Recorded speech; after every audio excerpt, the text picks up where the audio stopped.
Barig na agrupsan ti saan pa'y nabigbig abang kay ti maysa a lalaki ang nakita ang nakadata iti kabakiran na paset ti Sitio Pitaw Bagalay Tayom.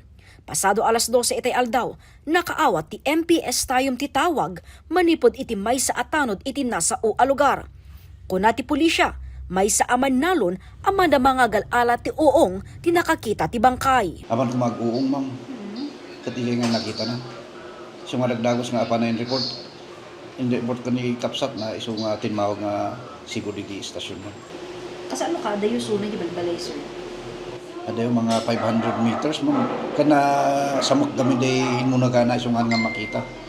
So masabol nga dinaldalusan piman na dito nag-respondi day da alam nga dito umili kan dito kapulisan din ma'am. Agangoten ti bangkay, ken mapatapatta at talo aging gawpat aldaw nan daytoy iti lugar. Nakasuot daytoy ti blue-green shorts, ken awanan ti bado. Mapatapatta, ngagtawen daytoy ti 30 aging ga 40, ken nagtayag ti nasurok 5 feet. Basar iti initial assessment ti pulisya, mabalin ang mentally incapacitated ti individual. Di assessment bilang ma'am ta handamot nga mamuli tao jay. Dagi taga kandagi asid nga barangay handamot nga kuna da handamot nga mamuli tao. Isu mo baka na padpad lang jay nga barangay. Naiyaw awan sir? Wan ma'am.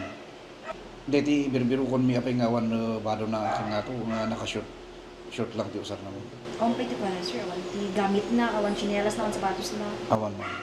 Awan met di nakita ti soko as sugat ti bagina, ken madaman ti panang determinar da, ti makagapo ti nakatayan na. Naipanmeten iti maysa a punerarya ti bangkay. Madaman ti koordinasyon ti MPS Tayom kadagiti daduma nga ili para ti pakabigbigan ti biktima. Panawagak man kadag ito'y baka da makamamo dito yung nga tao. Umay kayo lang dito yung istasyon ti Tayom. Uno tumawag kayo ti hotline mi ma'am. Jessica Boreta, Balitang Solid North.